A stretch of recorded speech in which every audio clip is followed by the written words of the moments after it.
And 8 mice were placed inside a perfect world, 4 males and 4 females, with unlimited food, unlimited water, and absolutely no threats, diseases, or predators of any kind. Yet 5 years later, every single one of them was dead, and not a single demise was caused by anything a veterinarian could have diagnosed. This was Universe 25, the most disturbing experiment ever run on a society. In 1968, an American ethologist named John Calhoun built this supposed paradise for mice inside a federal research lab in Maryland, filling every corner with soft nesting material, holding the temperature perfectly stable, and cleaning the cages by hand on a strict schedule. These were the healthiest specimens from the breeding colony of the National Institutes of Health. Calhoun had spent his entire career obsessed with one specific question: what happens to a society when nothing is hard anymore? And he had been chasing the answer for 2 decades, building 24 earlier versions of this paradise in a quarter-acre forest in Maryland, in barn enclosures, and in laboratory rooms, one after another. Each was a slightly different paradise for rats or mice with no scarcity, no predators, and no escape, and in every single one, he had seen the same pattern where the population would explode, violence would spike, mating would distort into something twisted and hyperactive,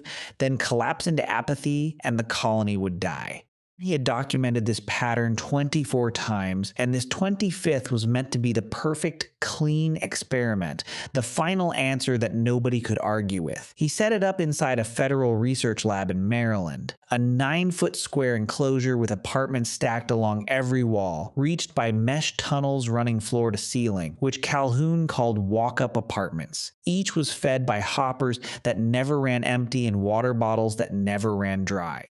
He calculated the space could comfortably support around 3,800 mice, but it would never come close to that number. On day 1, he placed his 8 founders inside and shut the lid. For the first 104 days, almost nothing happened as the mice explored, learned the geography, and worked out who slept where. Then, the first litters were born, and the population began to double every 55 days. And by day 315, more than 600 animals were living inside, climbing over each other on the ramp, sleeping in piles, and jostling for nesting space at the tops of the apartments. This was the moment everything began to come apart. In a normal mouse colony, when the population grows past what the territory can absorb, the surplus mice emigrate to find new ground. But inside Universe 25, there was no new ground. The young males, with nowhere to go and no role to fill, began drifting into the center of the enclosure, forming listless pools of bodies. Calhoun would stand by the pen for hours watching them do nothing. They had no fights to win, no females to court, and nothing to defend. They were healthy, well-fed, and had absolutely nothing to do. When one was attacked by another mouse, he would not fight back, but would lie there and absorb the damage, then stand up, walk a few feet, and lie down again. Yet, not every male went quiet. A second group formed at the same time on the opposite end of the spectrum, becoming frantic and indiscriminate.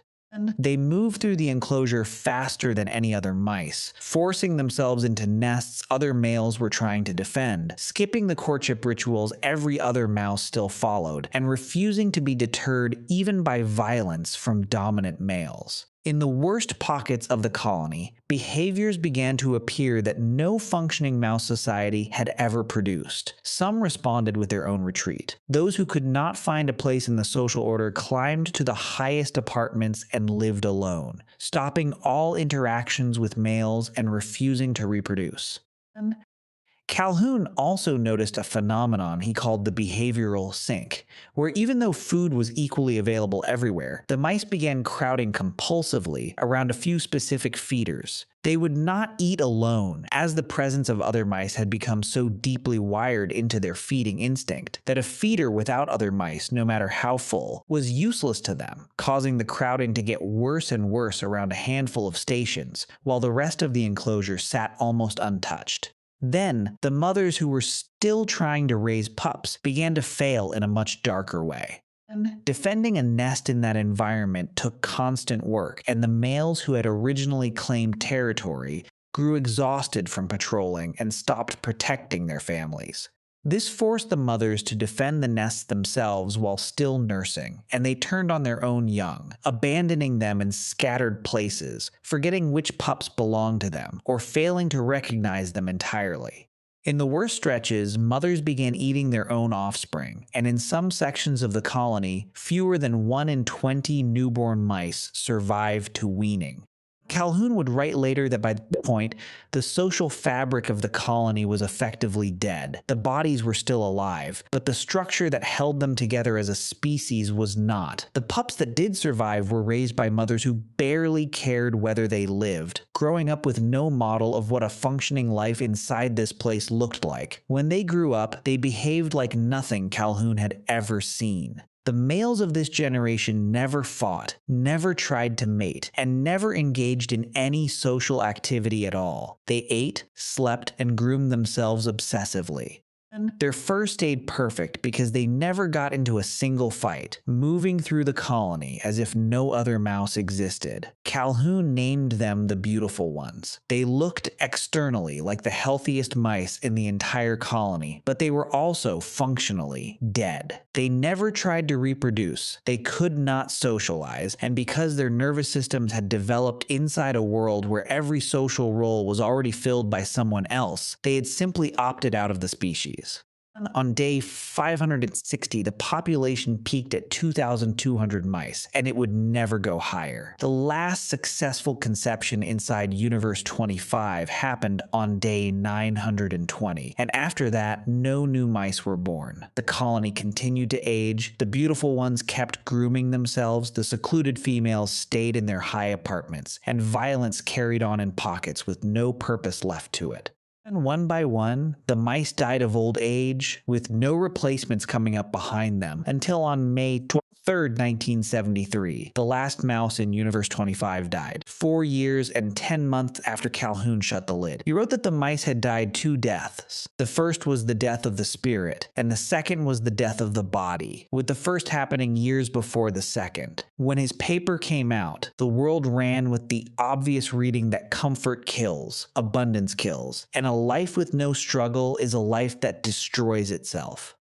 The image of the beautiful ones, perfect looking and quietly extinct, became one of the most cited metaphors of the late 20th century, pointed to by urbanists, religious leaders, and politicians on every side of every issue who wanted to warn about the decay of modern life. But that reading was not what Calhoun actually said. His real conclusion was sitting there in the paper in his own words, stating that for an animal as complex as a human being, a similar collapse was not just possible, but logical. If the number of individuals capable of filling meaningful roles greatly exceeds the number of roles available, only violence and disruption can follow. The killer was not comfort, but the disappearance of meaningful roles. When the population grew faster than the supply of meaningful roles the colony could offer, the mice with no place stopped functioning. The fighters had no one to fight, the mothers had nests that no one helped them keep, and the young grew up with nothing they were expected to inherit.